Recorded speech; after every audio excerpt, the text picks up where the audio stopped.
Salut Pablo. Bonjour Colin. T'as passé un bon week-end? Bon écoute, ça va. J'ai pas envie de bosser, alors j'ai envie qu'on joue. Ok. D'ailleurs, c'est un bon jeu pour s'occuper au boulot. On a quand même du boulot, hein, en vrai. Oui. On va pas se le cacher. Si je te dis Francky. Vincent. Ok, à toi. Léo. Ferré, Jean-Jacques. Rousseau. Ouais. Jean-Claude. Vandamme. Michel. Obama. Ouais. Anna. Wintour. Emma. Domas. Du rythme, du rythme. Bruce. Springsteen. François. Hollande. Amy. Amy qui? Amy Winehouse. Ah, Amy Winehouse. Ah oui, parce que je l'écrivais pas comme ça, c'est pour ça. Ah, comment elle s'appelle? Meryl. Strip. Yeah. Janice. Joplin. Ouais. Yeah. Allez, encore 3, parce qu'on adore ce jeu. Oui. Laetitia. Castor. Ouais. Jessica. Alba. Oui. Et si je te dis Bob? Dylan. Voilà, c'est un fabuleux jeu. On pourrait faire ça toute la journée. Bob Oh oui. Dylan. Pourquoi je vous l'ai mis? Parce qu'un 13 octobre en 2016, Bob Dylan a reçu le prix Nobel de littérature. D'autres infos arrivées un 13 octobre dans un instant. Aujourd'hui, bonne fête à Géraud et bonne fête à Faust avec un E. C'est la journée mondiale du hamburger, également la journée mondiale de l'œuf. Et on estime qu'un Français consomme 226 œufs par an. Ça ne m'étonne pas tant que ça. Ouais, 226 par personne, Bah oui. c'est quand même assez dingue. Moi j'en mange une fois, allez, 3 fois par semaine. Ah ok, Facile. c'est bien, c'est bon les œufs. Moi les œufs, alors tu sais que maintenant je les fais, j'en mets 2-3 dans un mug, je touille. Je mets du sel, du poivre, je mets au micro-ondes. Ouais, et ça gonfle. Et genre 2 minutes au micro-ondes. Et après, je mange ça avec du pain. Mais c'est comme si tu faisais des œufs brouillés un peu. Oui, mais autant faire des œufs brouillés du coup. Ouais, mais là, t'as pas de vaisselle. C'est arrivé un 13 octobre. 2 infos à retenir aujourd'hui. En 1775, la création de la marine de guerre américaine, l'US Navy. Et puis en 1946, la constitution de la 4e République est adoptée en France par référendum. 4e République qui reposait davantage sur le Parlement que sur l'exécutif. Voilà pour les 2 infos à retenir aujourd'hui. Avec une matinée qui nous montre un peu ce qui nous attend pour toute la semaine sur nos 2 départements, le Nord et le Pas-de-Calais. Après donc une matinée avec ses passages nuageux, un soleil timide et quelques averses par intermittence. Cet après-midi, malheureusement, c'est le même tableau.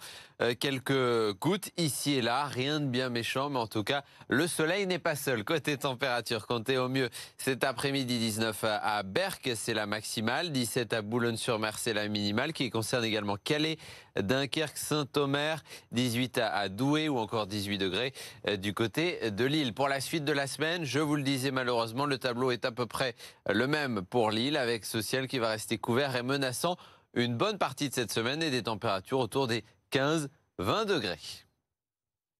Et puis aujourd'hui, lundi, comme tous les lundis, on prolonge le week-end avec des photos, des vidéos que vous pouvez d'ailleurs nous envoyer pendant vos activités et vos balades pendant toute la semaine dans notre région. Regardez du côté du Touquet, Paris-Plage, avec ce ciel un peu gris ce week-end, mais c'était la pêche à la crevette mise à l'honneur comme chaque année à cette période de l'année, avec ces très très belles photos. Vous aussi, envoyez photos et vidéos via WhatsApp au 0613 024 693 ou par mail à cola@bfmlocal.fr. Excellente semaine à tous, bon courage.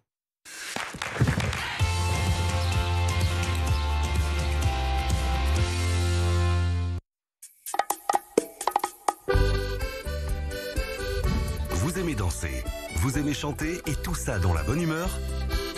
On ouvre le bal sur votre chaîne locale. Chaque jour, des artistes confirmés et de nouveaux talents interpréteront des tubes et leurs propres compositions. Retrouvez nos 2 nouvelles émissions du lundi au vendredi. 1, 2, 3 Musette à 14h et 1, 2, 3 Danser à 14h30. On va danser sur votre chaîne locale. Votre réflexe info local. Votre programme avec le département du Pas-de-Calais. Vous aidez un proche et vous avez besoin d'aide? Et dans 62 est la solution numérique pour vous accompagner.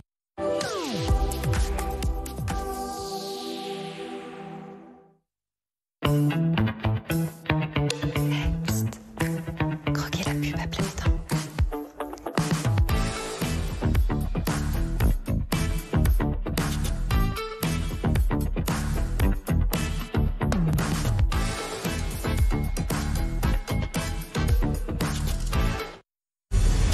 L'association Ruban Rose soutient activement la recherche. Aujourd'hui en France, une femme sur 8 est touchée par le cancer du sein. Grâce à votre générosité, les chercheurs avancent. Pour qu'un jour, toutes les femmes puissent guérir. Mobilisez-vous. Faites un don sur cancerdusein.org.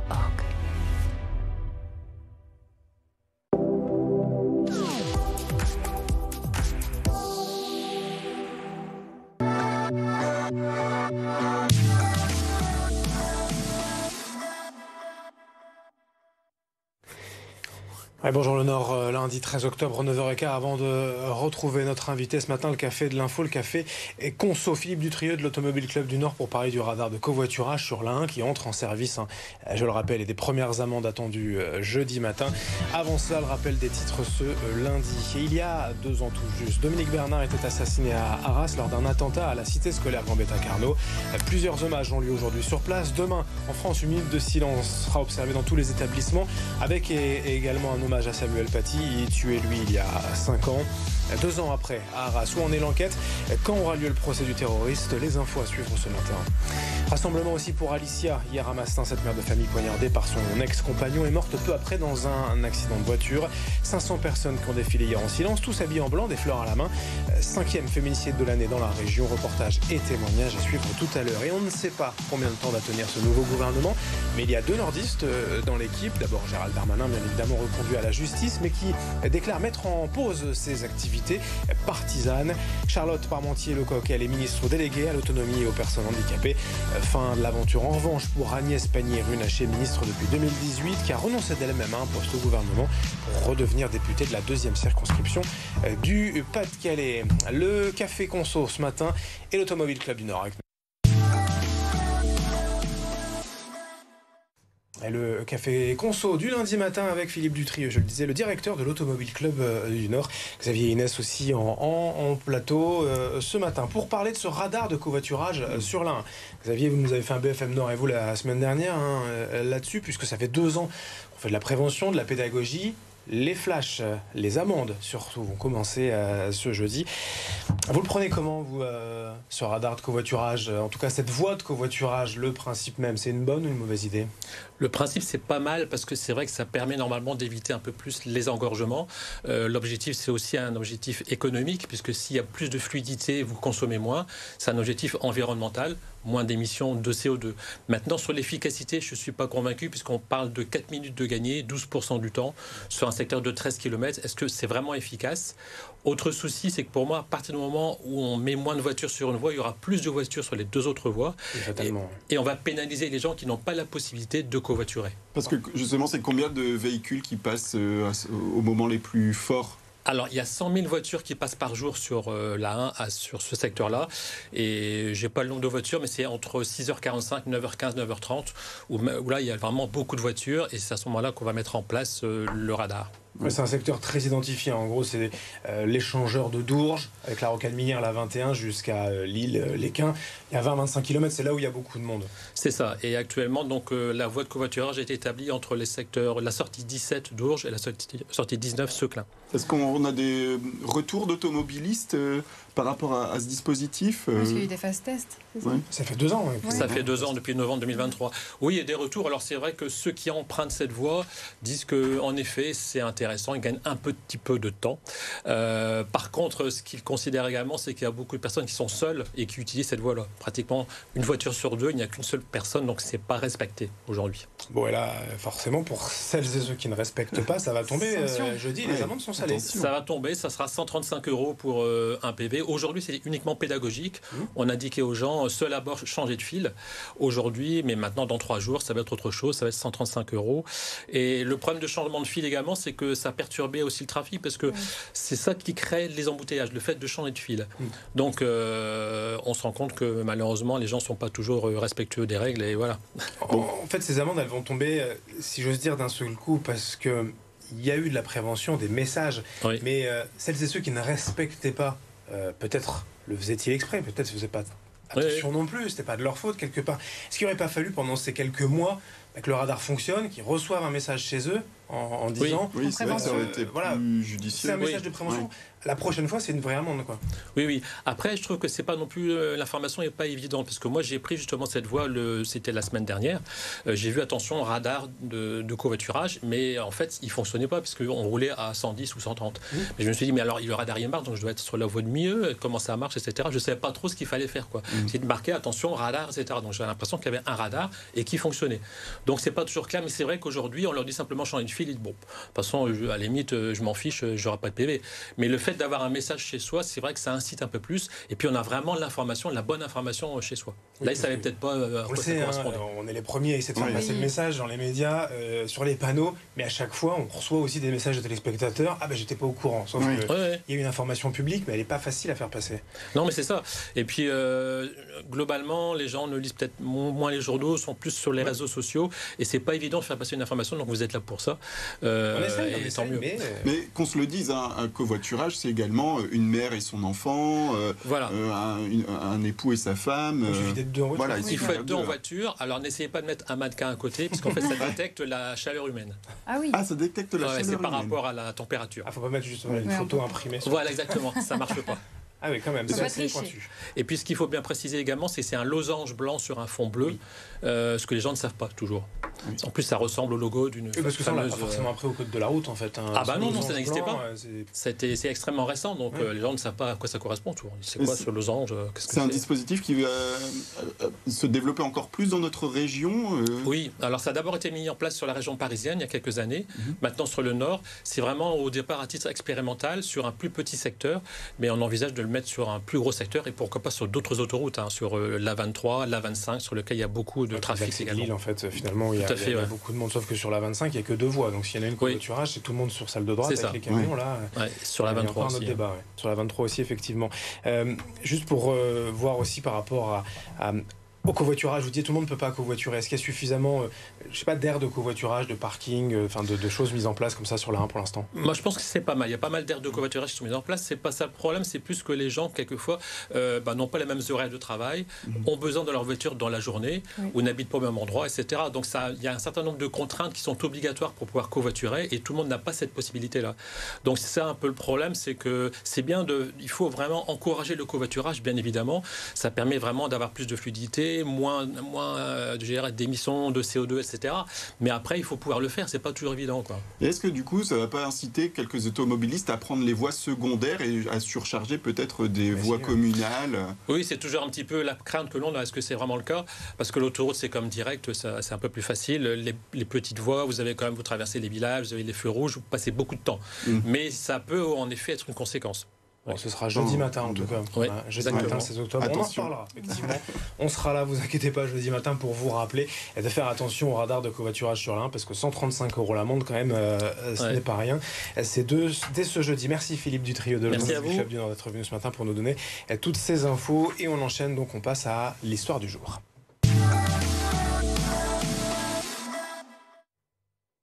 Alors Inès, c'est une première, un festival dédié au sans-abrisme qui débute ce lundi. En quoi ça consiste? Alors déjà, le festival s'appelle Bonjour. C'est une vingtaine d'associations et des lieux phares de Lille qui sont mobilisés jusqu'à vendredi avec plusieurs événements au programme. Et l'objectif, réinventer ensemble la lutte contre le sans-abrisme.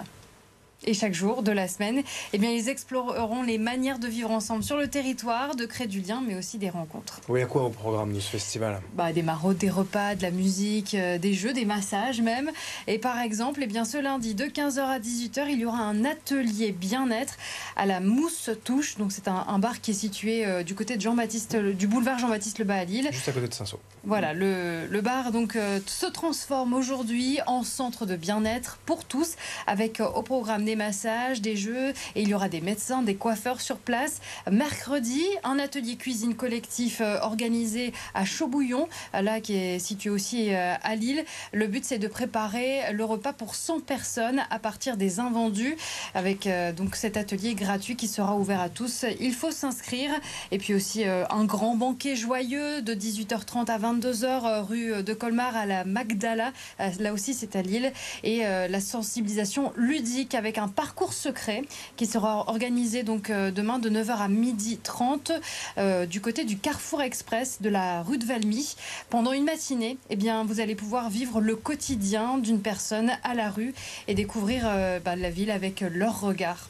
Et calendrier qui n'est pas choisi au hasard, l'événement intervient en même temps que la journée mondiale du refus de la misère. Oui, c'est ce vendredi. Vous avez rendez-vous de 11h à 16h, place de la République à Lille, avec des chants, un flash mob, des stands d'information, un lieu d'échange aussi, et de la restauration, avec à la fin de journée, sur la dalle des droits de l'homme, une cérémonie en hommage aux personnes démunies décédées. Et vous pouvez apporter votre aide si vous le voulez, devenir bénévole pour ce festival en allant donc sur le site festival-bonjour.fr. Voilà, ce festival donc dédié aux sans-abri à Lille tout au long de la semaine. Merci Inès pour cette histoire. Philippe Dutrieux, merci pour l'Automobile Club du Nord. Xavier, on se retrouve tout à l'heure. Qu'elle soit belge, américaine, qu'elle soit roumaine, même si notre amour gêne.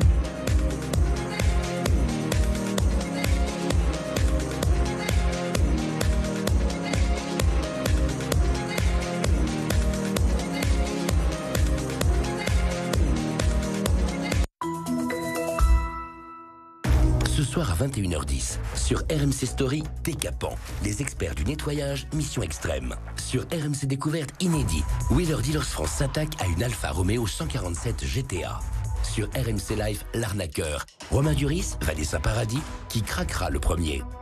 Et disponible dès maintenant sur RMC BFM Play, Cette vie. Bonne soirée.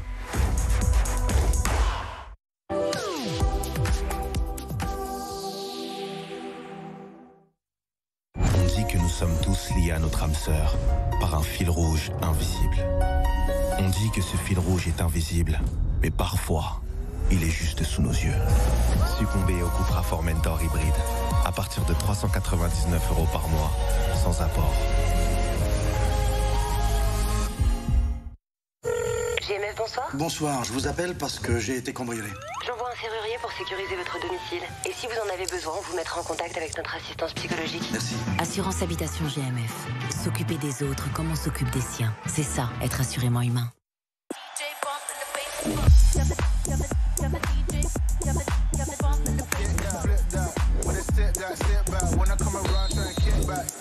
Ah, il va y avoir du changement.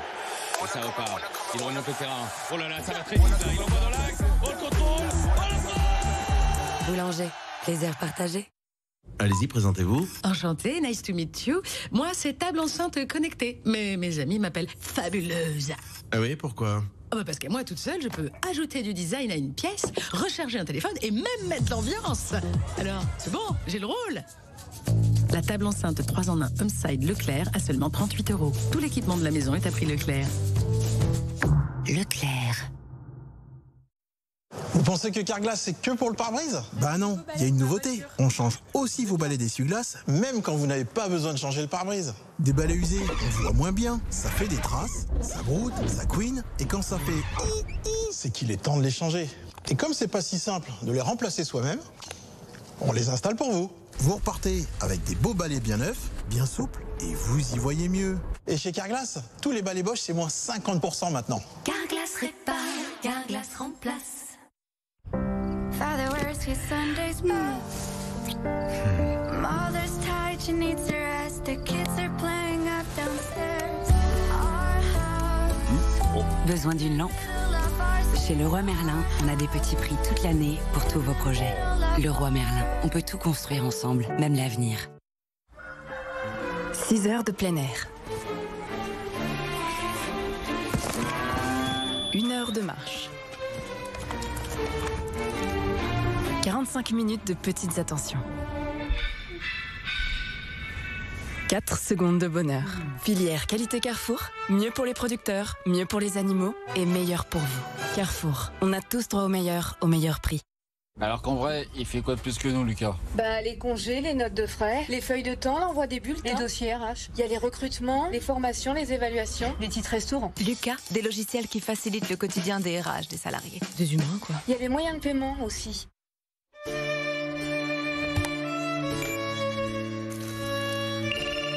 Ouais, Thierry, tu sais où je pourrais trouver un café dans le coin? 1 minute, et je t'envoie l'adresse, ok? Thierry, Salut, bienvenue au Ninja Luxe Café. Cette machine, c'est le parfait coéquipier. Elle m'assiste à chaque étape. C'est tout ce que t'as? Quel que soit le café dont j'ai envie, c'est toujours parfait. Après, le plus dur, c'est de choisir. Il est minuit sur la Riviera et Dimitri et ses amis font leur entrée dans le club le plus select de la ville. Ici, la jeunesse dorée se livre à son jeu favori, montrer que pour elle, l'argent est loin d'être un problème. À peine arrivé, Dimitri, 22 ans, fait une dépense extravagante. Il paye une crevette entière à toute sa table. C'est parti pour une nuit de folie.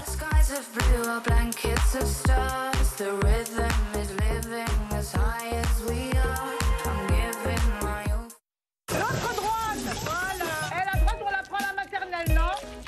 Elle revient à la maison. C'est quand tout part en vrille qu'on se dit qu'Internet, c'est vraiment ce qui doit pas lâcher. Nous avions Parce qu'une bonne connexion, ça nous sort de pas mal de galères. Mais ça part pas, votre truc.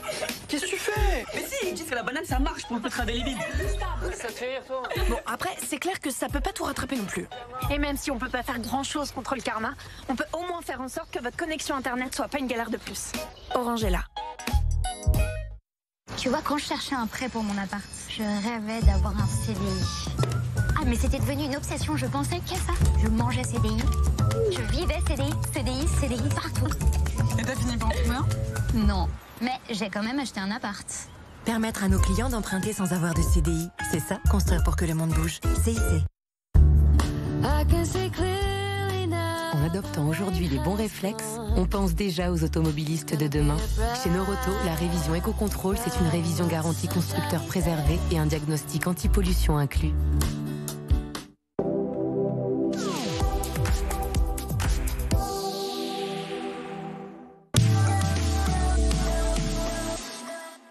On est là donc pour faire le bilan de plus de 3 ans à la tête de l'escadron de gendarmerie de Boulogne-Calais avec le commandant Riffaut. Bonjour, commandant Riffaut.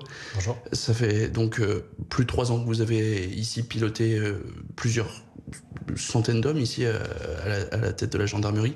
Justement, le dispositif à Calais sur le littoral, à peu près 45 km de côte. Comment vous découpez ces hommes? Quelles sont les missions principales que vous avez à faire face? Alors, donc je commande la compagnie de gendarmerie départementale de Calais depuis le 1er août 2022. J'ai sous mes ordres entre 150 et 155 militaires d'active pour toute la sécurité publique générale.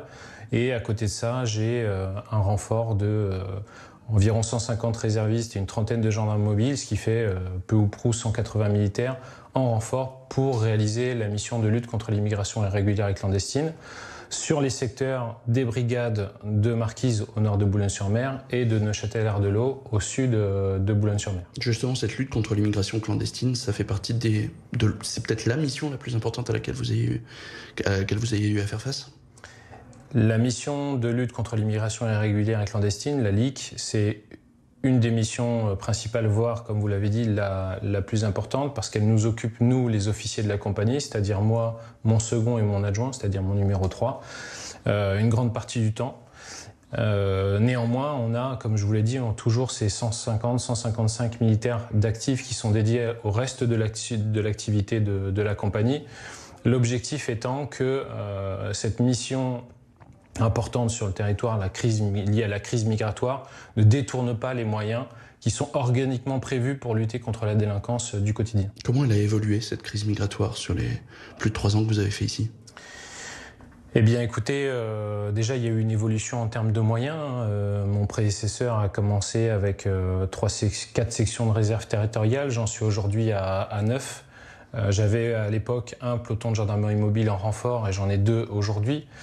On a professionnalisé aussi nos moyens organiques, c'est-à-dire qu'on a des militaires qui sont tous sous-officiers maintenant, alors qu'auparavant on en avait une partie qui était des gendarmes adjoints volontaires. Les militaires donc dédiés à la mission ne sont plus dédiés sur une semaine, mais sont dédiés sur 6 mois renouvelables. Tout ça pour faire en sorte que nos militaires, de manière globale, connaissent davantage le terrain, davantage les modes opératoires de l'adversaire auquel on fait face, autrement dit les filières de passeurs, et aussi connaissent sur le bout des doigts les conduites à tenir particulières qu'on leur demande d'appliquer au quotidien parce que la mission est sensible et donc il faut la maîtriser parfaitement. Ça, c'est pour les moyens de lutte contre cette crise migratoire. Mais comment vous avez vu évoluer cette crise en elle-même? Elle s'est professionnalisée, entre guillemets, elle s'est organisée d'une manière beaucoup plus difficile pour vous à lutter contre? Alors, on fait face, comme je vous le disais, à des filières qui sont effectivement très organisées, à savoir que les enquêtes judiciaires, les remontées de filières, les enquêtes au long cours pour lutter contre ces filières, ce sont des enquêtes qui sont menées par l'Oltim, une unité de la police aux frontières qui agit ici sur le littoral. Nous, on va traiter des enquêtes en flagrance.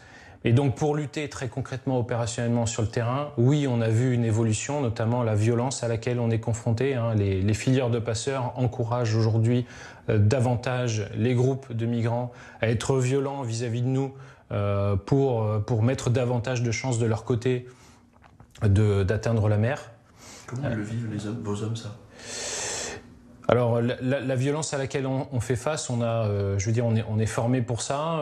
Globalement, on a quand même pas mal de dégradations, régulièrement des blessés.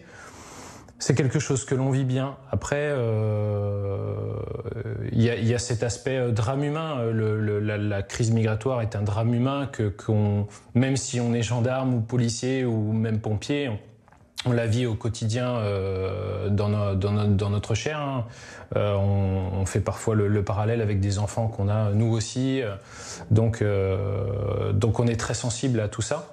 La mission est loin d'être déshumanisée, au contraire, puisque la vocation première de la mission, certes, c'est d'empêcher les traversées illégales, mais c'est surtout sauvegarder la vie humaine, puisque en mer, comme vous le savez, il y a des naufrages et donc il y a beaucoup de morts. Il y a aussi la question des moyens justement qui sont mis en place. On sait que la Grande-Bretagne a transféré pas mal de fonds en France pour plus de surveillance vidéo. Il y a aussi le projet Frontex, l'avion qui survole le littoral pour empêcher ou du moins surveiller les départs de bateaux.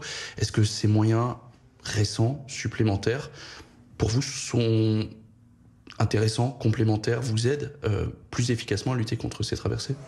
Bien sûr que les moyens britanniques nous aident et sont nécessaires. Les moyens aussi mis en place par la France et notamment par la gendarmerie nationale, puisque je suis là pour parler de la gendarmerie, nous aident également. En fait, c'est une montée en puissance globale en termes d'effectifs, en termes de moyens. Vous avez évoqué les moyens aériens avec Frontex ou l'avion AE. On a aussi des moyens qu'on va internaliser avec les jumelles à vision thermique, les drones. Tout ce qui est vision thermique, tout ce qui est détection 3D, donc c'est-à-dire depuis les airs, nous aide énormément. Après, on a aussi, de par notre formation militaire, un impact tactique à avoir pour être efficace. On a face à nous des filières qui se remettent en permanence, qui s'adaptent en permanence à notre action. Donc on est en permanence, nous, tenus de se remettre en question pour être toujours efficace. Globalement, la compagnie de Calais, pour ne parler que d'elle, on arrive à faire avorter au minimum 70% des départs depuis l'année 2023. Je dis au minimum depuis l'année 2023 parce qu'auparavant j'ai pas mesuré les taux, mais depuis l'année 2023, donc 2023, 2024, 2025, on fait avorter 70% des départs, ce qui est très important. C'est quoi les 30% restants alors? Sur les 45 km de trait de côte dont j'ai la charge. Comment on pourrait justement faire monter ce chiffre? Est-ce qu'il vous faut plus de moyens techniques, une meilleure réinvention justement comme vous le disiez, une meilleure remise en question, ou c'est que ces filières sont très rapides, très efficaces, elles partent sur des endroits qui n'étaient pas envisageables avant? Si vous voulez, encore une fois, les filières de passeurs s'adaptent en permanence à notre action et donc elles vont trouver à chaque fois la faille sur tel secteur, sur tel créneau horaire, avec tel mode opératoire. Mais on arrive à chaque fois, nous, à nous adapter et à contrecarrer ces nouveaux modes d'action. Donc c'est un perpétuel renouvellement de notre action face aux filières. Et on a parlé donc de cette lutte contre l'immigration clandestine. Il y a un autre dossier qui est très important ici pour vous, c'est la lutte contre les violences intrafamiliales. Ça aussi, ça fait partie des actions que vous retiendrez ici de votre mission de plus de 3 ans? Oui, les violences intrafamiliales, c'est une grosse problématique sur le territoire de manière globale. Pour la compagnie de Calais, on s'est articulé également de manière spécifique en créant un groupe d'enquête et de lutte contre les violences intrafamiliales en novembre 2023. On y dédie 9 militaires, 9 officiers de police judiciaire en permanence toute l'année qui vont traiter sur cette thématique-là. Donc on va pouvoir les former sur des choses particulières comme par exemple les auditions mineures, etc. pour avoir des enquêteurs qui vont suivre les dossiers en permanence. Donc le début de la saisine, le début de l'enquête, les premières mesures à prendre, les premiers actes à réaliser, ce sont les brigades locales qui le font, hein, brigade de Marquise, brigade de Neuchâtel, communauté de brigade de Dèvres et la communauté de brigade de Frétin. Et derrière, les enquêteurs du groupe du GELVIF, du groupe d'enquête et de lutte contre les violences intrafamiliales, prennent le relais et vont mener les enquêtes. Ça nous a permis, et on en a fait le constat déjà après 6 mois, 1 an d'existence du groupe VIF, ça nous a permis de diminuer, de diviser par 3 le délai de traitement des enquêtes et donc de répondre beaucoup plus rapidement aux victimes. Et un mot, c'est quoi la suite pour vous ? Alors la suite pour moi, c'est je vais quitter la gendarmerie nationale au 1er novembre pour intégrer le Eurotunnel au 3 novembre en tant que directeur adjoint sûreté, incendie et secours. Voilà pour la suite. Belle mission donc là aussi qui font écho à celle que vous avez vécue ici à la gendarmerie de Calais. Eh bien, il y a une continuité forcément, vous l'avez compris, avec la partie sûreté-sécurité. Donc je tourne une page, mais ça reste quand même dans la continuité de ce que j'ai fait auparavant, et en gendarmerie et dans l'armée de terre, puisque j'ai commencé après Saint-Cyr à servir dans l'arme du génie. Et ça reste aussi dans le Calaisis. Merci beaucoup, commandant Riffaut. Merci. Et on vous parlera tout à l'heure ce matin dans nos autres éditions d'une mobilisation d'habitants à Jeanlin pour garder leur médecin généraliste. C'est un problème qui touche de nombreux nordistes, avoir un médecin traitant près de chez soi face à ces déserts médicaux. Comme on dit, Xavier, le département du Nord a une initiative inédite. Les maisons Nord Santé, vous avez enquêter pour nous. Oui, c'est une question que beaucoup de téléspectateurs nous posent au quotidien. Ces maisons se multiplient dans le département de Coincy à Fény, en passant tout récemment par Capelle-la-Grande avec la dernière grande inauguration. Elle regroupe médecins, infirmiers et assistants médicaux pour accueillir en priorité, bien sûr, les habitants qui n'arrivent plus à se soigner faute de médecins. Mais comment sont décidées ces implantations? Comment fonctionnent ces maisons de santé? On a posé la question à Barbara Kovout, elle est chef de santé au département du Nord. Le choix de l'implantation des maisons Nord Santé se fait, non pas de façon unilatérale, mais se fait en lien avec l'Agence régionale de santé, avec la Caisse primaire d'assurance maladie, sur les territoires qui sont identifiés comme étant sous-dotés d'un point de vue médical et sur proposition des communautés de communes ou des communautés d'agglo. Et pour le choix plus spécifique de Capelle-la-Grande, c'est effectivement sur proposition de la communauté urbaine de Dunkerque que nous avons retenu ce lieu d'implantation puisqu'il est reconnu comme étant, comme la plupart du territoire national aujourd'hui, comme étant un désert médical. Ces implantations, on le voit, ne se font donc pas au hasard. Elles répondent à un réel besoin médical identifié sur le terrain. Et au-delà du lieu, c'est aussi le modèle même de ces structures qui les distingue. Ici, les soignants sont salariés. Ils fonctionnent donc comme cela. Le fonctionnement est public et collectif. Barbara Kovout nous décrit concrètement ce que prend en charge donc le département pour que ces centres puissent fonctionner dans de bonnes conditions. Le département prend en charge donc l'intégralité de l'équipement nécessaire à l'exercice clinique de la profession des médecins. Il prend en charge les salaires des médecins, les salaires des infirmiers en pratique avancée, les salaires des assistants médicaux et de tous les professionnels qui travaillent dans les maisons Nord Santé, ainsi que l'équipement dont ils ont besoin pour travailler dans de bonnes conditions. Là où les communautés de communes ou les communautés d'agglo, en fonction des territoires, prennent en charge, eux, ce qui est relatif aux travaux que ces professionnels de santé soient accueillis dans de bonnes conditions, des conditions favorables à l'exercice de leur métier et puis qui soient aussi accueillants pour les nordistes qui se rendent dans ces maisons Nord Santé. Donc Xavier, tout est pensé au préalable pour attirer les médecins dans ces zones sous-dotées. Mais alors, est-ce que ça marche? Est-ce que des médecins acceptent de venir? Oui, et c'est l'une des forces de ces maisons. Elle séduit surtout de jeunes médecins ou les praticiens à temps partiel qui veulent un cabinet clé en main sans contrainte. C'est le cas du docteur Marjorie Thomas. Elle est médecin généraliste à la maison Nord Santé du Douaisis. Elle nous explique en détail pourquoi elle a choisi ce système de soins. Ma motivation principale, c'est surtout le travail en équipe. Il faut savoir qu'au niveau de la maison Nord Santé, on a plusieurs professionnels qui interviennent sur la structure, principalement des infirmiers en pratique avancée. On en a qui suivent des patients qui ont des pathologies chroniques. On en a un également qui s'occupe plus particulièrement de la santé mentale. Il y a également un psychiatre qui a intégré la structure, qui est à temps partiel.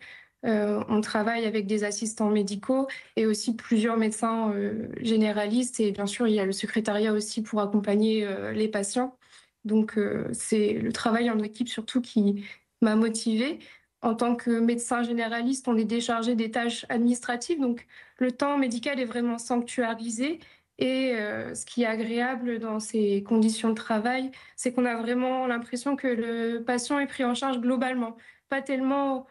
Bien sûr, au point de vue de sa santé, mais aussi au point de vue social, où il y a un accompagnement qui est vraiment personnalisé suivant les problématiques du patient qui sont en dehors du soin. Alors tout ça, Xavier, est assez intéressant parce qu'on parle souvent de désert médical. À la campagne, en zone rurale, ça c'est en ville. Douai, c'est aussi un désert médical? Bah oui, ça vous surprend. Et moi aussi, quand j'ai appris cela, ça m'a donné beaucoup de surprises puisque le Douaisis est densément peuplé, on le sait. Et pourtant, plus de 10 000 habitants n'ont pas de médecin traitant sur le secteur. Mais attention, si vous êtes intéressé par ce concept, par ces maisons de santé, il faut avoir certains critères de requis. Voilà d'ailleurs la condition pour pouvoir pousser la porte de cet établissement. Écoutez.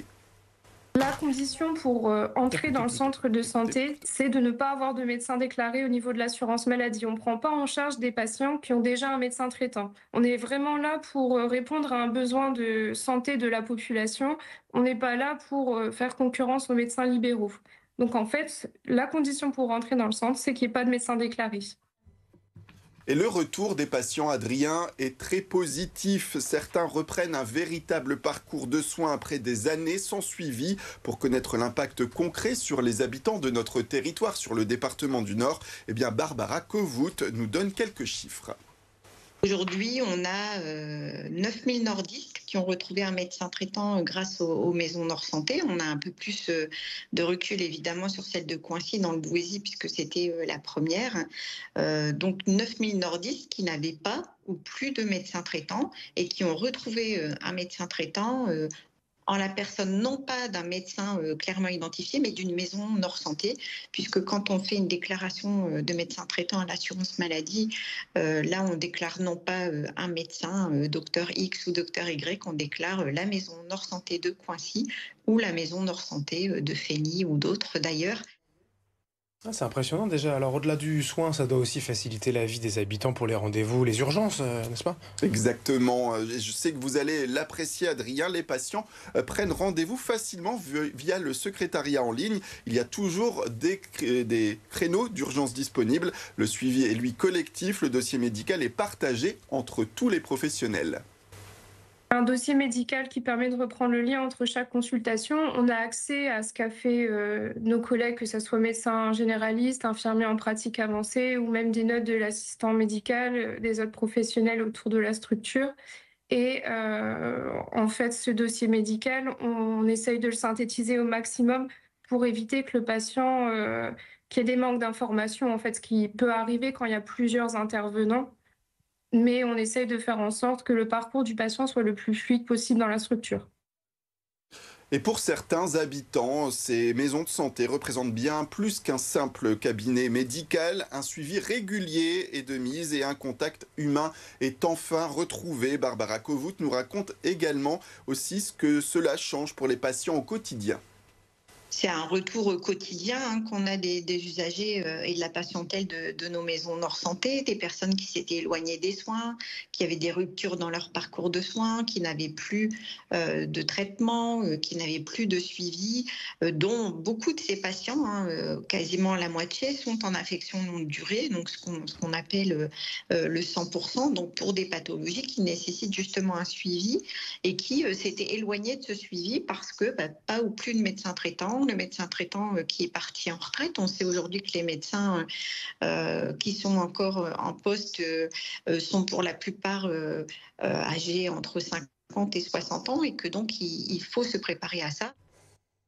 Voilà, ces maisons montrent qu'on peut apporter aujourd'hui une vraie réponse à la pénurie médicale à condition de mettre les moyens et de travailler en réseau.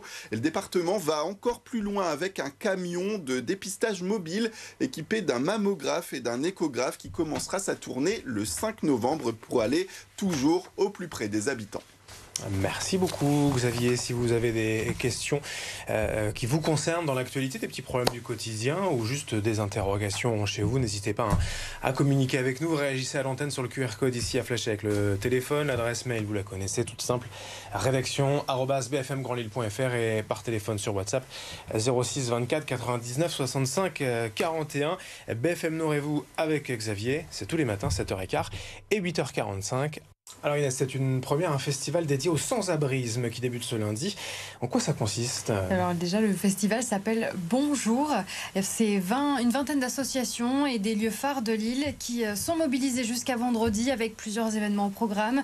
Et l'objectif, réinventer ensemble la lutte contre le sans-abrisme. Et chaque jour de la semaine, ils exploreront les manières de vivre ensemble sur le territoire, de créer du lien, mais aussi des rencontres. Oui, à quoi au programme de ce festival ? Des maraudes, des repas, de la musique, des jeux, des massages même. Et par exemple, ce lundi, de 15h à 18h, il y aura un atelier bien-être à la Mousse Touche. Donc c'est un bar qui est situé du côté de du boulevard Jean-Baptiste Lebas à Lille. Juste à côté de Saint-Saul. Voilà, le bar se transforme aujourd'hui en centre de bien-être pour tous, avec au programme des massages, des jeux, et il y aura des médecins, des coiffeurs sur place. Mercredi, un atelier cuisine collectif organisé à Chaubouillon, là qui est situé aussi à Lille. Le but, c'est de préparer le repas pour 100 personnes à partir des invendus, avec donc cet atelier gratuit qui sera ouvert à tous. Il faut s'inscrire. Et puis aussi un grand banquet joyeux de 18h30 à 22h rue de Colmar à la Magdala. Là aussi, c'est à Lille. Et la sensibilisation ludique avec un parcours secret qui sera organisé donc demain de 9h à 12h30 du côté du Carrefour Express de la rue de Valmy. Pendant une matinée, vous allez pouvoir vivre le quotidien d'une personne à la rue et découvrir la ville avec leur regard. Et calendrier qui n'est pas choisi au hasard, l'événement intervient en même temps que la journée mondiale du refus de la misère. Oui, c'est ce vendredi. Vous avez rendez-vous de 11h à 16h, place de la République à Lille, avec des chants, un flash mob, des stands d'information, un lieu d'échange aussi, et de la restauration, avec à la fin de journée, sur la dalle des droits de l'homme, une cérémonie en hommage aux personnes démunies décédées.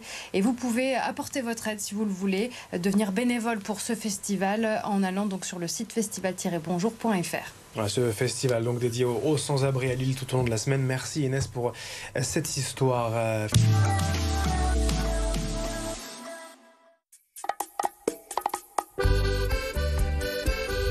Vous aimez danser, vous aimez chanter et tout ça dans la bonne humeur ? On ouvre le bal sur votre chaîne locale. Chaque jour, des artistes confirmés et de nouveaux talents interpréteront des tubes et leurs propres compositions. Retrouvez nos 2 nouvelles émissions du lundi au vendredi. 1, 2, 3 Musette à 14h et 1, 2, 3 Danser à 14h30. On va danser sur votre chaîne locale. Votre réflexe info local. Votre programme avec le département du Pas-de-Calais. Vous aidez un proche et vous avez besoin d'aide, et dans 62 est la solution numérique pour vous accompagner.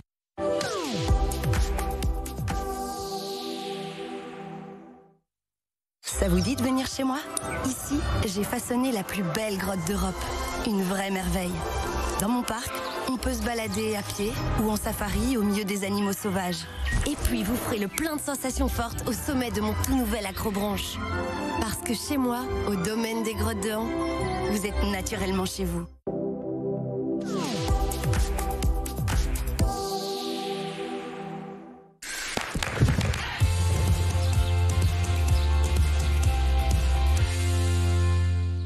Avec une matinée qui nous montre un peu ce qui nous attend pour toute la semaine sur nos deux départements, le Nord et le Pas-de-Calais. Après donc une matinée avec ses passages nuageux, un soleil timide et quelques averses par intermittence. Cet après-midi, malheureusement, c'est le même tableau. Quelques gouttes ici et là, rien de bien méchant, mais en tout cas, le soleil n'est pas seul. Côté température, comptez au mieux cet après-midi 19 à Berck, c'est la maximale, 17 à Boulogne-sur-Mer, c'est la minimale, qui concerne également Calais, Dunkerque, Saint-Omer, 18 à Douai ou encore 18 degrés du côté de Lille. Pour la suite de la semaine, je vous le disais malheureusement, le tableau est à peu près le même pour Lille, avec ce ciel qui va rester couvert et menaçant une bonne partie de cette semaine et des températures autour des 15-20 degrés.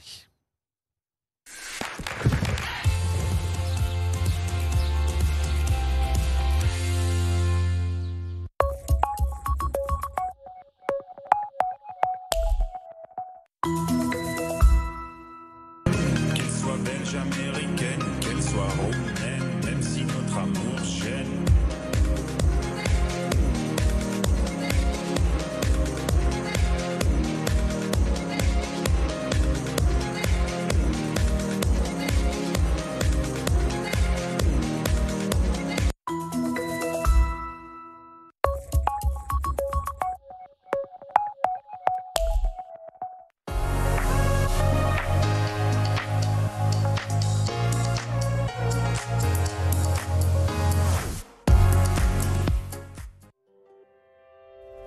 Plongez à la découverte de l'échappée tropicale de Nausicaa sur BFM Grand Lille et Grand Littoral. Après plusieurs mois de travaux, le Centre national de la mer dévoile sa toute nouvelle exposition sur près de 800 mètres carrés. Vous découvrirez les coulisses de ce nouvel espace dédié aux tropiques, entre terre et mer, où cohabitent requins à pointe noire, iguanes, tortues géantes. Vous accompagnerez notre journaliste Vincent Vieillard à la rencontre des soigneurs, des chercheurs et du personnel de Nausicaa qui travaillent au quotidien pour vous faire découvrir et vous sensibiliser sur la préservation de cet écosystème exceptionnel. Rendez-vous ce mercredi 15 octobre à 17h30 et à 20h pour une immersion dans l'échappée tropicale du Centre national de la mer de Boulogne-sur-Mer sur BFM Grand Lille et Grand Littoral. La chaîne de votre quotidien.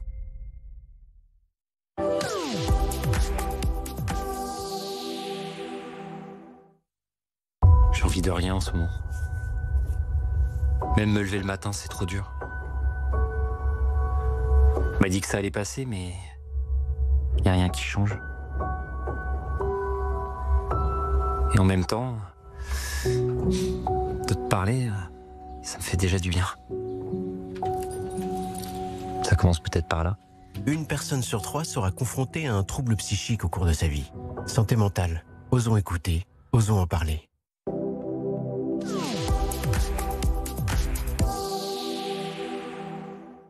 Ce soir à 21h10, sur RMC Story, Décapant, les experts du nettoyage, mission extrême. Sur RMC Découverte, inédit, Wheeler Dealers France s'attaque à une Alfa Romeo 147 GTA. Sur RMC Live, l'arnaqueur, Romain Duris, Vanessa Paradis, qui craquera le premier. Est disponible dès maintenant sur RMC BFM Play, Cette vie. Bonne soirée. Bienvenue dans Objectif Innovation, la série qui vous emmène au cœur des Hauts-de-France pour découvrir les entreprises innovantes de la région. Et aujourd'hui, direction Arques à Saint-Omer pour découvrir TME Engineering. Vous allez voir comment on fabrique du verre de façon innovante.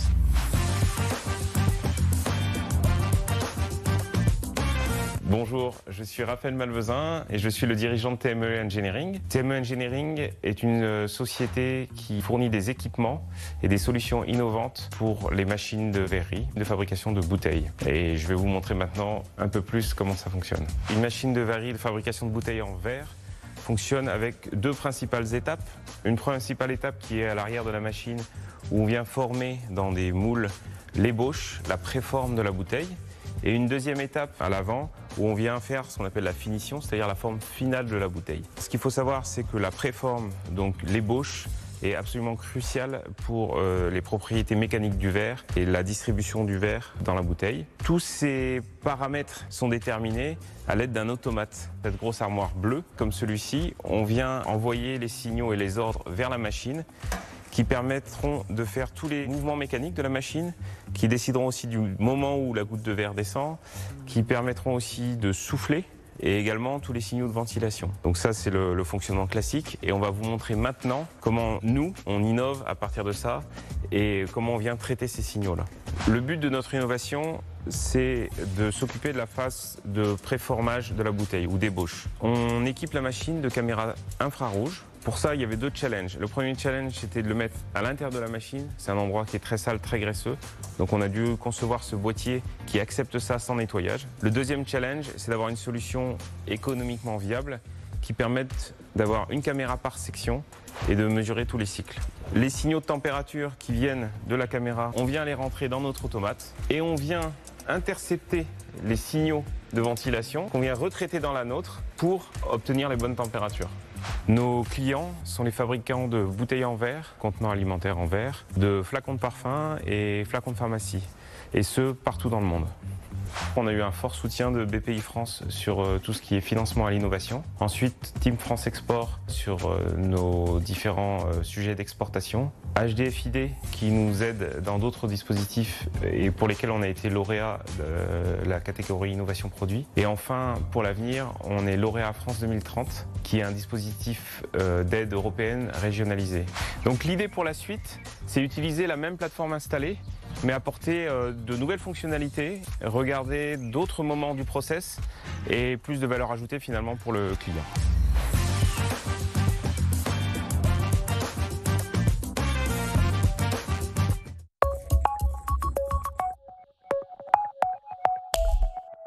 Il domine la ville du haut de ses 75 mètres, tel un gardien fait de briques rouges et d'ardoises. Le Beffroi de Calais fête cette année son centenaire, symbole de fierté communale, chef-d'œuvre de l'architecture renaissance flamande, inscrit au patrimoine mondial de l'UNESCO. Le Beffroi nous ouvre aujourd'hui ses portes pour en percer tous les secrets.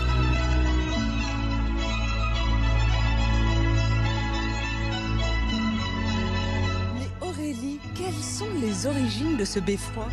Alors le mot beffroi vient du germanique qui signifie qui garde la paix. Au Moyen-Âge, dans le nord de la France et la Belgique, on avait ces tours qui s'élevaient, symbole d'indépendance des communes face aux autres pouvoirs qui étaient le pouvoir féodal et le pouvoir religieux. Autrefois, il y avait au sommet de cette tour des cloches, n'est-ce pas? Oui, tout à fait. On possédait 25 cloches qui permettaient de sonner l'heure puisque une des fonctions des beffrois, et ça dès le Moyen-Âge, c'était de donner l'heure aux habitants. Par la suite, les cadrans complètent cette fonction-là. Mais malheureusement, ces cloches ont été démontées et retirées dans les années 60 quand on a automatisé les cadrans d'horloge. Elles sont où ces cloches? On peut les voir quelque part dans Calais? Alors une partie a été vendue. Par contre, il reste quelques cloches visibles dans les églises de Calais, notamment l'église Sainte-Germaine au Pont-du-Leu. Les plans de ce beffroi, on les doit à un architecte dunkerquois, je crois. Oui, tout à fait. Louis de Brouwer, qui est tout jeune à l'époque, 25 ans, pour faire cet hôtel de ville, qui était vraiment très novateur pour son temps, puisque le squelette entier du bâtiment est en béton armé, mais savamment recouvert d'un parement en briques rouges et en pierre blanche qui lui donne ce style néo-renaissance flamand. Mais il y en a beaucoup des beffrois semblables à celui-ci en France?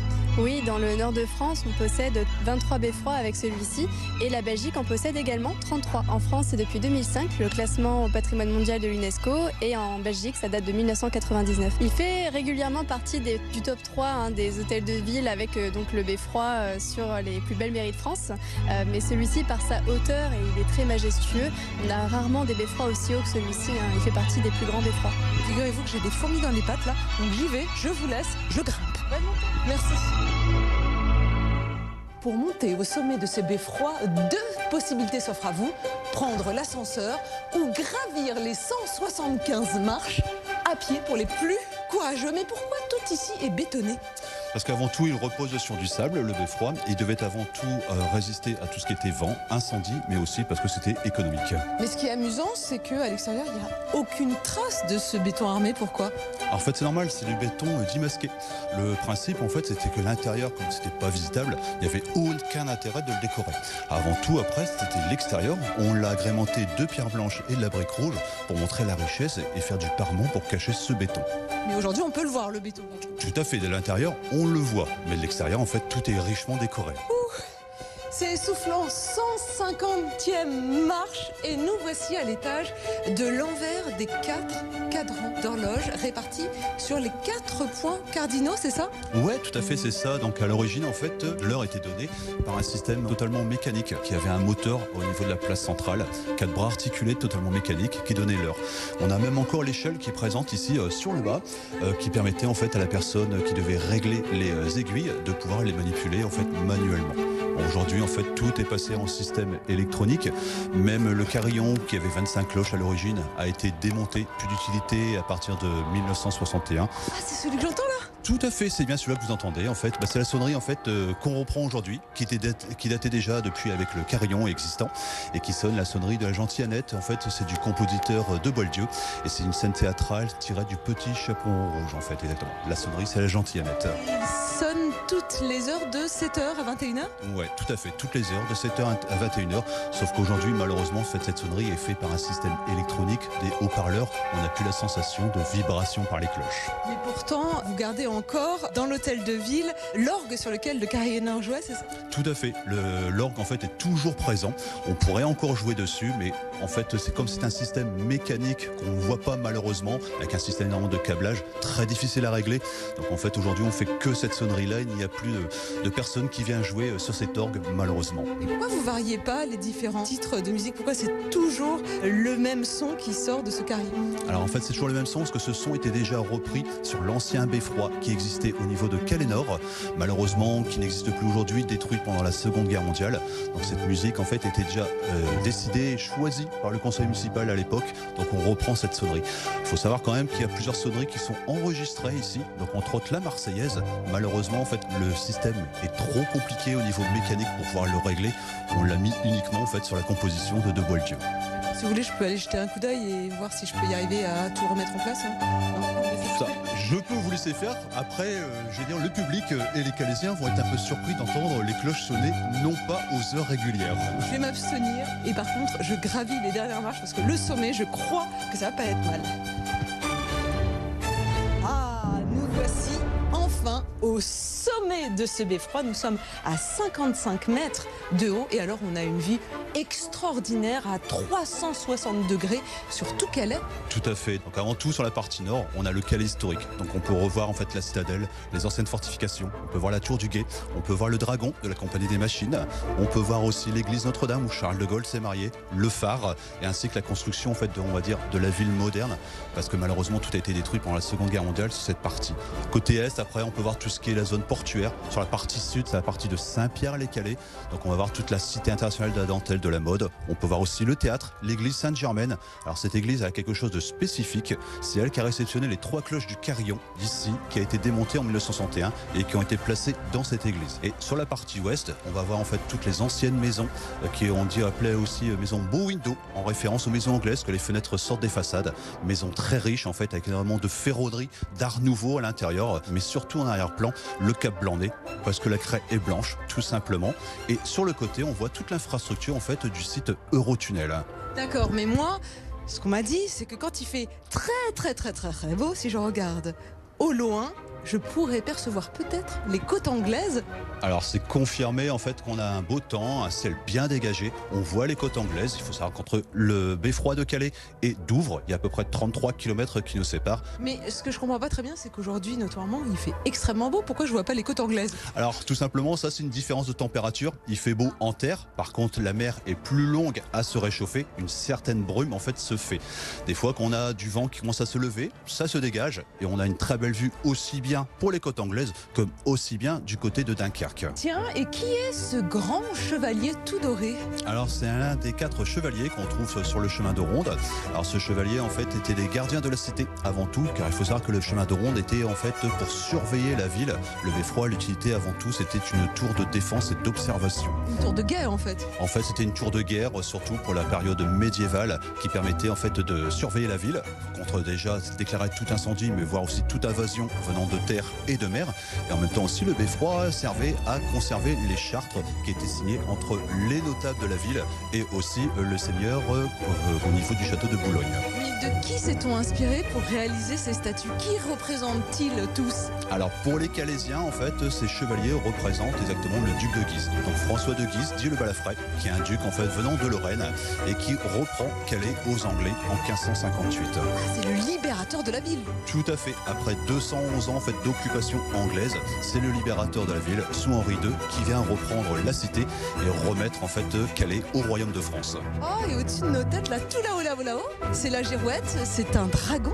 Oui, tout à fait, c'est un dragon en fait, c'était un symbole médiéval. Le dragon avant tout était un symbole de protection et de loyauté au niveau de la cité. Ce que je ne comprends pas, c'est pourquoi ce beffroi est situé là, précisément dans la ville de Calais et pas ailleurs. Alors en fait, c'est tout un symbole.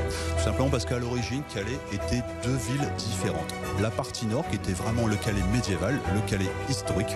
En fait, c'était une cité surtout avec des bourgeois, cité militaire, entourée de murailles. La ville était assez petite. La partie sud, en fait, qui s'appelle Saint-Pierre-les-Calais, au XVIIIe siècle, c'était simplement des fermes, quelques pâturages qui s'y trouvaient, à peine 3000 habitants. À la fin du 19e, on arrive d'un seul coup à plus de 35 000 habitants sur la partie sud, parce qu'avec l'arrivée des métiers livers, métiers mécaniques pour tisser la dentelle, les usines se sont implantées sur cette partie-là. Les quartiers se sont créés, on arrive en fait à la fin du 19e siècle avec une nouvelle ville, Saint-Pierre-les-Calais, et donc on décide en 1885 de fusionner ces deux villes et de créer en fait la grande ville de Calais. Pour célébrer cette union, en fait, on décide de construire un nouvel hôtel de ville avec son beffroi sur un terrain en fait qui est libre de toute construction entre les deux entités. Et c'est ici, la plaine du Sahara, où on construit cette mairie. Est-ce qu'aujourd'hui encore, on sent vraiment qu'il y a deux cœurs battants dans Calais, de part et d'autre de ce beffroi? Oui, on le sent quand même en fait. Alors le point central, on part toujours du principe, c'est quand même la mairie, mais en vérité, on cherche toujours après le centre-ville de Calais. Donc pour certains, en fait, c'est au théâtre, donc la partie de Saint-Pierre-les-Calais, et pour d'autres, en fait, c'est la place d'Armes au niveau du l'ancien Calais Nord, Calais historique. Et pour vous, le Calaisien? Pour moi, en fait, ça démarre à partir du théâtre jusque la mairie, et ensuite pour partir à la plage, donc un long centre-ville.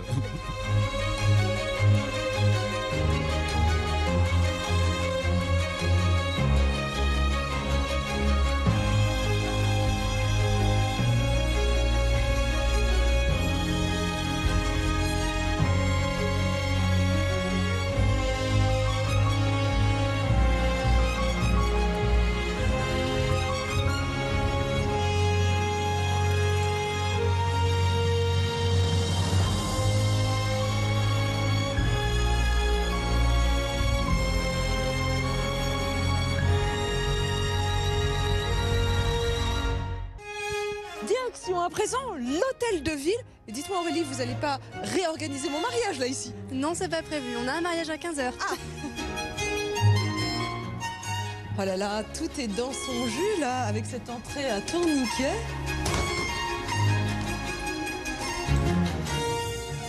Nous voici donc dans le rez-de-chaussée de l'hôtel de ville. Alors, ce qui est fascinant, c'est que l'hôtel de ville est le seul monument qui a subsisté à la Seconde Guerre mondiale, parce que Calais a été détruit à 70%. Oui, alors il reste quand même pas mal d'habitations côté sud. C'est vraiment Calais Nord qui a été détruite. Et nous, ici, on est juste avant le canal. C'est ce qui a fait sa force. Et donc, on a pu conserver cette richesse architecturale et ornementale. Et notamment, au-dessus de nos têtes, nous avons ce vitrail magnifique qui offre en plus un puits de lumière à l'espace. Oui, tout à fait. C'est une volonté de l'architecte Louis de Brouwer d'avoir ce puits de lumière. Et la particularité de cet hôtel de ville, c'est son escalier d'honneur rejeté à droite de l'édifice pour offrir cet espace lumineux justement, qui est organisé un petit peu comme un atrium avec les services autour.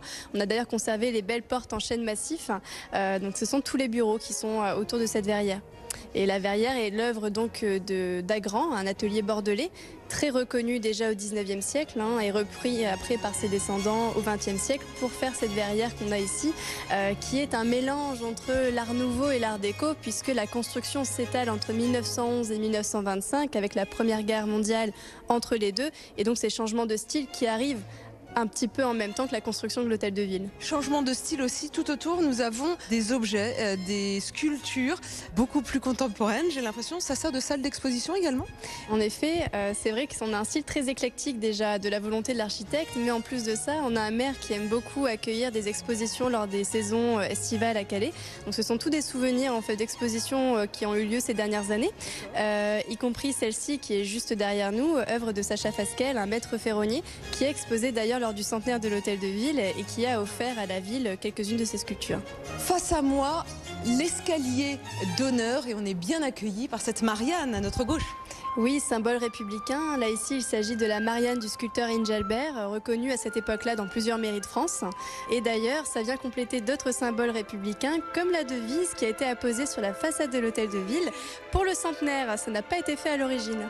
Quand on commence à emprunter cet escalier, mais c'est une splendeur, je ne sais plus où donner de la tête, que ce soit les rampes d'escalier, ce vitrail incroyable. Oui, Louis de Brouvert a vraiment utilisé des matériaux nobles ici, entre ce marbre de Carrare pour l'escalier et la balustrade en fer forgé.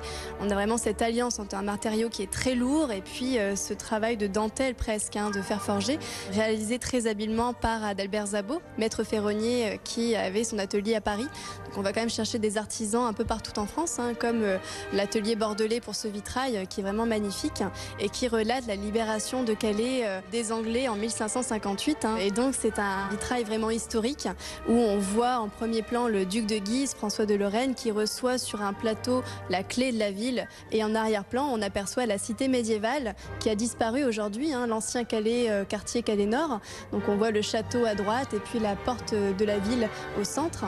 Et puis en élément supérieur, on a ce diable et cet ange. On peut se demander ce qu'il représente. Alors le diable, c'est les Anglais. Le diable fuit, il repart en Angleterre et l'ange, c'est les Français sauveurs qui viennent enfin libérer la ville de cette occupation. Et à l'inter-étage, on a encore un autre point de vue et on voit ce luminaire très imposant, toujours fait de fer forgé. Oui, tout à fait. Là, on voit vraiment l'art d'Adalbert Zabot au sens même de l'art déco, en référence à l'exposition internationale des arts décoratifs qui a lieu en 1925.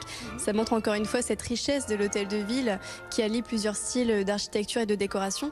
Et on retrouve vraiment des éléments typiques de l'art déco dans la géométrisation, la stylisation des éléments, toujours quand même des éléments végétaux en référence à son pays natal, la Hongrie, qu'il n'a jamais oublié, bien que naturalisé français. Ah, mais là, ce sont des blasons qui sont intégrés à la balustrade ? Oui, ce sont des éléments du blason de Calais, tous des symboles héraldiques. Donc là, c'est la croix alésée, par exemple. On va retrouver également le croissant, qui sont encore sur les armoiries actuelles de Calais. Rien n'est laissé au hasard, ni même le sommet. On a un dôme en nid d'abeille. On a l'impression d'être presque dans une église gothique avec des voûtes à croisées d'ogives. C'est quand même surprenant pour un hôtel de ville. Oui, c'est une volonté de l'architecte d'allier un petit peu tous ces pouvoirs du Moyen-Âge. On retrouve les vitraux qui évoquent les églises. On a cette décoration avec ces un peu faux plafonds à la française qui rappellent les châteaux. Et puis le beffroi qui est toujours ce symbole d'indépendance communale. Donc on a les trois pouvoirs qui cohabitent au sein d'un même espace. La technique utilisée, c'est du stuc. On est toujours au niveau du béton masqué qu'on évoquait au tout début. Cette structure qui doit être cachée puisque le béton est jugé inesthétique. Et donc c'est un mélange de chaux et de plâtre qui va permettre de mouler autant de motifs qu'on le souhaite pour avoir cette richesse ornementale et on vient le peindre derrière pour avoir cet effet mosaïque comme on l'aperçoit ici ou de fausses boiseries au niveau des plafonds de la galerie d'honneur. Nous passons à l'étage pour découvrir la galerie d'honneur qui dessert les salles d'apparat et à peine arrivé, on tombe sur ces monogrammes. Oui, tout à fait. Encore un symbole de la fusion de Calais et Saint-Pierre, puisque c'est ces lettres qui sont entrelacées, le C de Calais et le SP de Saint-Pierre. Allons découvrir ces salles d'apparat qui nous attendent. Fabuleuse salle des mariages et une salle qui a une histoire. Charles de Gaulle se serait marié ici autrefois. Oui, alors qu'il n'était que capitaine à l'époque. Il a rencontré Yvonne Vendroux, qui était une Calaisienne, fille de notable calaisien. Et donc ils s'unissent ici en 1921 et à l'église Notre-Dame le lendemain. Donc ça a été un mariage qui est resté assez simple. Il était encore loin de sa notoriété qu'il va avoir par la suite en tant que président de la République. Et d'ailleurs, il reviendra à Calais, il le disait lui-même, était sa ville de cœur. Là, encore une fois, du trompe-l'œil, c'est du stuc et pas du bois. Oui, tout à fait. On a l'impression de voir un très beau plafond Renaissance, mais encore une fois, c'est du stuc, donc l'effet est bien fait, puisque souvent le visiteur n'y voit que du feu. Et là, face à nous, une fresque qui est une invitation au mariage. Oui, tout à fait. L'artiste Adrienne Boldemont, une femme artiste sur la Côte d'Opale, a réalisé cette très jolie fresque très douce qui évoque la floraison, un amour qui éclot presque avec ces jeunes mariés entourés de tous ces enfants et de ces banderoles de fleurs. C'est vraiment l'hyménée par excellence et c'est le symbole qu'on a voulu donner à cette salle très emblématique de la mairie de Calais. Et je crois que cette salle des mariages séduit bon nombre de Calaisiens. Combien y a-t-il de mariages par an en moyenne? Oui, l'état civil travaille beaucoup. C'est vrai que l'été, on peut avoir 11 mariages un samedi. Donc c'est une cadence qui est assez énorme. Mais la salle est tellement belle que forcément, elle est un peu victime de son succès, si je puis dire. Tellement victime de son succès que là, on nous fait signe qu'il faut sortir parce qu'il y a un mariage qui arrive. Alors passons aux autres salles. Nous entrons à présent dans la salle sans doute la plus grande de l'étage, le grand salon. Oui, tout à fait. C'est la plus grande salle. Elle fait toute la façade de l'hôtel de ville. Elle mesure plus de 40 mètres de long sur 15 mètres de large, adaptée pour tenir des bals. C'était le... Il y a de la place pour danser là. Oui, tout à fait. Mais là, j'imagine qu'on ne fait plus vraiment de bal. Quelle cérémonie se déroule ici? Les cérémonies officielles, puisqu'effectivement nous avons un parquet, une partie des éléments sont classés monuments historiques. Donc on a l'autorisation et surtout la protection à mettre en place ici de ce parquet Versailles par exemple. Le nom évoque d'ailleurs le parquet qu'on trouve à Versailles et donc ça a engendré l'interdiction puisque les talons aiguilles des dames ont un petit peu endommagé certains endroits de ce parquet. J'ai bien fait de ne pas mettre mes talons. Mais ces deux portes-là, en face de moi, de part et d'autre de la salle, ça ressemble au foyer d'une cheminée qui serait condamnée par ces portes. Oui, tout à fait. C'est deux cheminées qui sont tout à fait fonctionnelles, mais elles sont décoratives, elles n'ont jamais servi. Donc effectivement, elles ont un aspect très monumental qui rappelle encore une fois cet effet château qu'on a dans l'hôtel de ville. Et puis en plus, sur ces cheminées, on a encore un écho à l'histoire de Calais, puisque là, ici, se trouve le blason de Saint-Pierre-les-Calais, tandis que de l'autre côté, nous avons l'ancien blason de Calais. Mais des blasons, il n'y en a pas que deux, il y en a tout plein, ces vitraux. Oui, tout à fait, les vitraux, les murs, même les caches radiateurs, jusque dans les petits détails, nous avons le blason. Il y en a plus de 70 dans cette salle qu'on aurait pu bientôt requalifier de salle des blasons, tellement c'est omniprésent. Mais c'est des blasons qui représentent quoi? Toujours Calais? Oui, en fait, c'est le Calaisis. Là, on a les anciennes villes autour de Calais. Par exemple, on a Andres ici, on va avoir Ouat, qui est devenu Ouat-Plage aujourd'hui. Et puis à l'arrière, c'est toutes les familles de notables calaisiens, donc les anciens maires, les nobles, les commandants. Voilà, on a vraiment tout un panel qui raconte encore une fois l'histoire au Moyen-Âge de Calais. Ah, mais là, c'est une maquette en mécano, non Aurélie? Oui, tout à fait. Nous avions une usine mécano à Calais. C'était d'ailleurs la dernière usine d'Europe qui continuait de produire à presque 30% à l'échelle mondiale. Mais malheureusement, elle a fermé ces dernières années. Heureusement, on a eu tous les monuments en grande partie qui ont été réalisés comme l'hôtel de ville ici. Nous avons l'église Notre-Dame aussi qui a sa maquette mécano. Donc c'est un joli souvenir. D'accord. Et là, juste derrière, on reconnaît les fameux dragons. Et oui, il n'y a pas que le dragon sur la plage encore une fois, ni la girouette du Beffroi, puisque l'hôtel de ville aussi a ses dragons. Là ici ils sont rouges, un petit peu plus loin ils sont blancs. Donc encore une fois un symbole très fort au Moyen-Âge, la protection de Calais. Donc il est là pour protéger ce nouveau Calais fusionné entre les deux communes. Et nous voilà dans la salle peut-être la plus solennelle, celle du conseil municipal. Oui, souvent on la considère un petit peu comme les tribunaux flamands, tout en bois du sol au plafond. Ça lui donne vraiment un aspect assez protocolaire, notamment avec le mobilier qui est d'origine. On a l'impression d'avoir les juges qui sont de ce côté-là avec les accusés de l'autre côté. Prends ce côté-là, attends, ça me rassure plus. Je vais choisir la place peut-être maîtresse de cette salle, puisque j'occupe tout simplement la place de Madame le maire. Oui, tout à fait. Madame le maire, Natacha Bouchard, maire depuis 2008.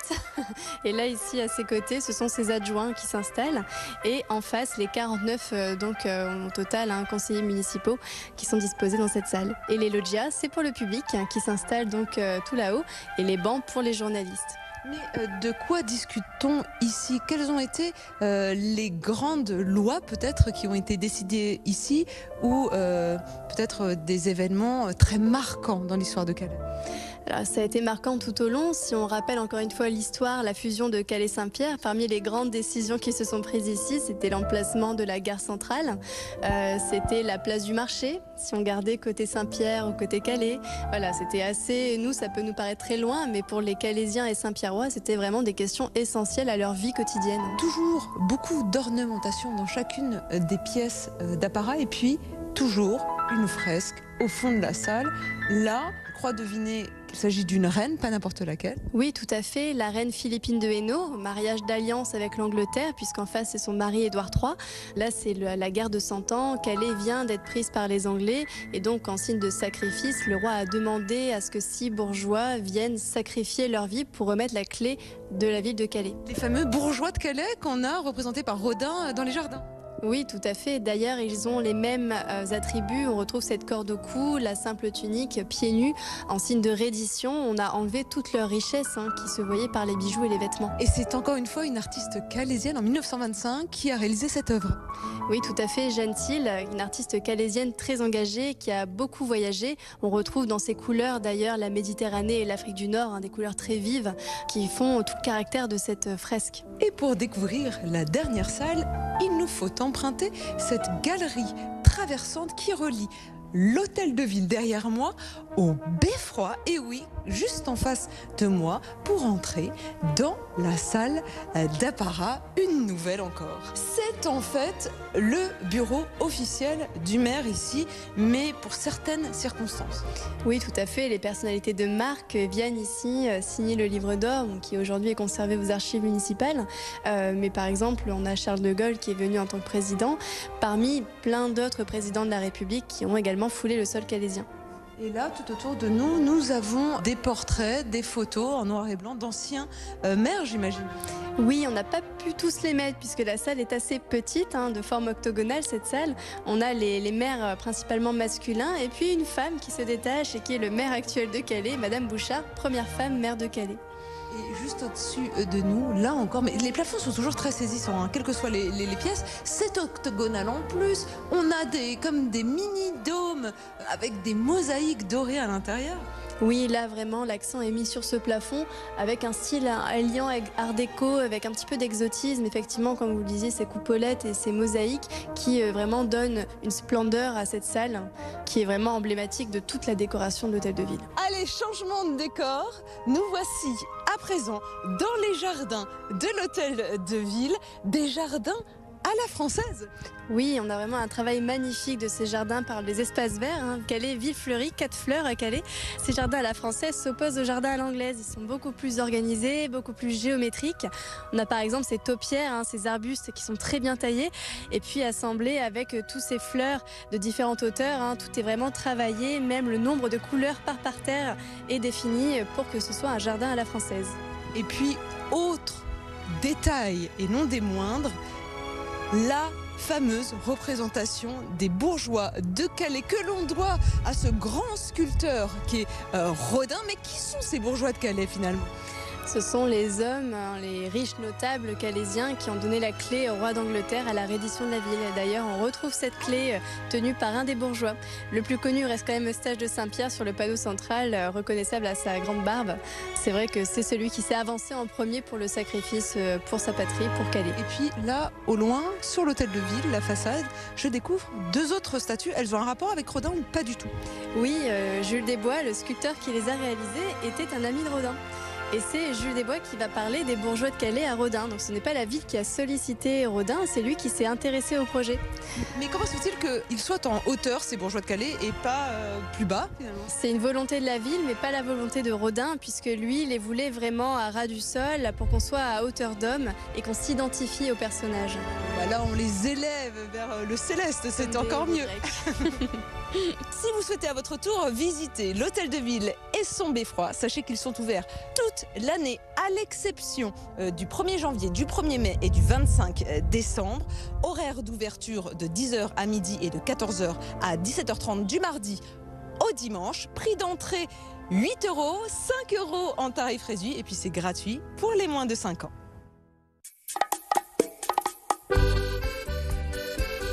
Vous aimez danser, vous aimez chanter et tout ça dans la bonne humeur? On ouvre le bal sur votre chaîne locale. Chaque jour, des artistes confirmés et de nouveaux talents interpréteront des tubes et leurs propres compositions. Retrouvez nos 2 nouvelles émissions du lundi au vendredi. 1, 2, 3 Musette à 14 h et 1, 2, 3 Danser à 14 h 30. On va danser sur votre chaîne locale. Votre réflexe info local. Votre programme avec le département du Pas-de-Calais. Vous aidez un proche et vous avez besoin d'aide, et dans 62 est la solution numérique pour vous accompagner.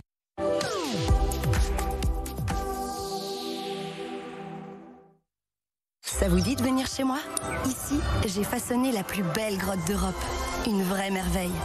Dans mon parc, on peut se balader à pied ou en safari au milieu des animaux sauvages. Et puis, vous ferez le plein de sensations fortes au sommet de mon tout nouvel acrobranche. Parce que chez moi, au domaine des grottes de Han,